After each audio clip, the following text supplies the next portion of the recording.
Assalamualaikum warahmatullahi wabarakatuh. Kami dari mahasiswa Universitas Negeri Gorontalo, Fakultas Sastra dan Budaya, jurusan Bahasa dan Sastra Indonesia, kelas 1C tahun 2020. Di sini kami akan memperlihatkan video materi kami dengan mata kuliah Wawasan Budaya, dosen pengampu yaitu Ibu Fatima Umar MPD.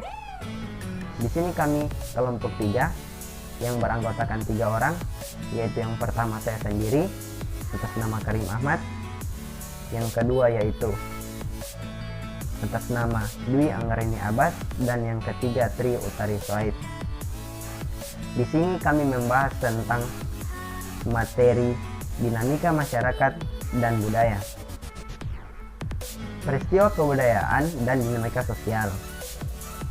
Yang pertama, poin pertama yaitu pengertian peristiwa kebudayaan.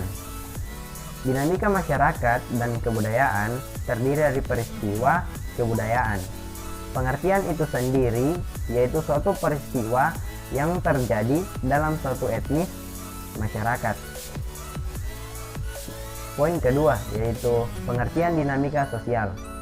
Dinamika sosial itu sendiri yaitu manusia dan masyarakat selalu berkembang serta mengalami perubahan yang dalam prosesnya berlangsung secara cepat maupun lambat.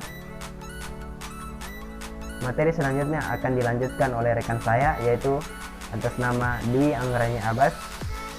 Dipersilakan. Baiklah, saya akan menjelaskan macam-macam dinamika sosial. Yang pertama, internalisasi. Internalisasi menurut penjara Mendrak merupakan suatu proses seorang individu dilahirkan sampai ia hampir meninggal, di mana ia belajar menanamkan kepribadiannya, segala hasrat dan emosinya yang diperlukannya selama hidup. Kemudian yang kedua ada sosialisasi. Sosialisasi merupakan suatu proses seorang individu dari masa tuanya, di mana ia belajar berinteraksi dengan masyarakat lain atau individu lain yang mempunyai kedudukan sosial yang mungkin ada dalam kehidupannya sehari-hari. Nah, kemudian inkulturasi. Inkulturasi menurut penjara Ningrat yaitu pembudayaan. Nah, dalam hal ini seorang individu mempelajari dan menyesuaikan sikap dan pola pikirnya dengan adat-adat, sistem norma dan peraturan-peraturan yang ada dalam kebudayaannya itu sendiri. Kemudian proses evolusi sosial. Proses ini dianalisa secara detail mengenai perubahan-perubahan yang mungkin terjadi dalam dinamika kehidupan sehari-hari. Kemudian difusi. Difusi merupakan suatu bentuk penyebaran unsur-unsur kebudayaan dari satu tempat ke tempat lainnya. Kemudian akulturasi. Akulturasi merupakan suatu proses sosial yang timbul apabila suatu kelompok sosial yang memiliki kebudayaan tersendiri dihadapkan dengan kebudayaan asing yang berbeda. Lambat laun kebudayaan asing itu akan diterima oleh kebudayaan itu sendiri dan akan menghilangkan kepribadian dari kebudayaan itu sendiri. Kemudian asimilasi.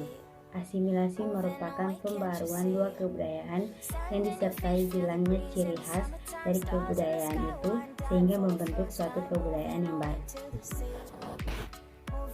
Kemudian inovasi. Inovasi merupakan suatu proses pembaruan dan penggunaan sumber-sumber alam, energi, modal, dan teknologi yang baru. Materi selanjutnya akan disampaikan oleh rekan saya, Robert Soaib. Kepada Robert Soaib, silakan. Saya akan melanjutkan materi dari rekan saya, yaitu macam-macam peristiwa kebudayaan. Yang pertama, kulturalek. Kulturalek adalah peristiwa kebudayaan yang terjadi karena tidak bisanya masyarakat untuk memahami atau mengikuti suatu perubahan yang terjadi di dalam budaya. Ini dapat dicontohkan dengan bagaimana teknologi terus berkembang tetapi di lain pihak, masyarakat sendiri tidak melakukan perkembangan. Dan banyak dari masyarakat yang masih belum bisa mengejar ketertinggalan era modernitas karena kurangnya pengetahuan dan kurangnya kemampuan dalam segi ekonomi. Yang kedua, cultural shock.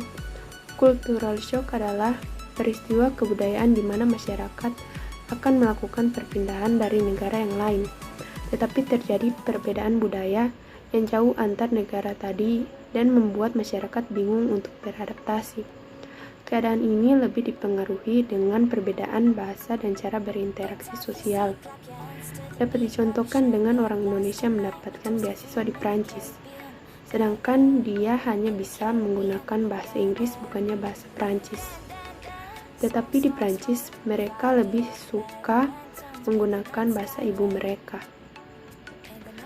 Yang ketiga, cultural survival. Cultural survival adalah peristiwa kebudayaan yang terjadi karena masyarakat masih menggunakan budaya yang menurut orang lain sudah punah. Ini terjadi di mana masyarakat masih menggunakan budaya zaman sebelumnya. Dapat dicontohkan sebagai berikut: seorang pria menggunakan mantel yang memiliki ekor dan dulunya itu digunakan untuk berkuda. Tetapi budaya itu masih saja digunakan untuk membuat mantel dalam pernikahan. Yang keempat, cultural conflict.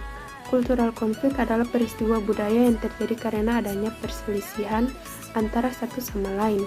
Maksudnya adalah ada budaya yang berbeda dari masyarakat satu dengan yang lain, tetapi bisa saling berdampingan.